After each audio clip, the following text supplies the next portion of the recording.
लाहौर के इलाके Valencia town में गुज़श्ता रात मां और 3 बच्चों की हलाकत का मुकदमा कत्ल की दफात के तहत दर्ज कर लिया गया है। मजीद इस बारे में जानते हैं डॉन न्यूज़ के नुमाइंदे सैयद वसीम से। वसीम, अपडेट कीजिएगा, मुकदमा दर्ज कर लिया गया है, किन दफात के तहत दर्ज किया गया है?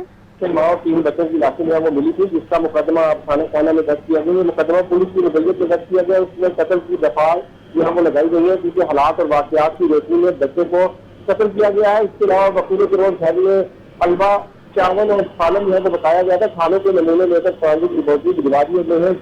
इसके अलावा जी जो है वो किया जाएगा। तराई तफ्तीश में घर में निजामत दवाई जो है वो नहीं मिले। घर का सरबरा जिसने हिरासत में लिया गया था उसको सस्ती जमानत पर जो है वो रिहा कर दिया गया है, जबकि घर में बर्तनों, ड्रेसिंग टेबल, दरवाजों और लीवर के फिंगरप्रिंट जो है वो भी हासिल कर लिए गए हैं। ये भी बताया गया है कि ये खातून, ये फैमिली अमेरिका में मौजूद थी। 1 जुलाई को ये लोग यहाँ पर पाकिस्तान में आए और ठीक है, बहुत शुक्रिया वसीम रियाज, हमें अपडेट कर रहे थे।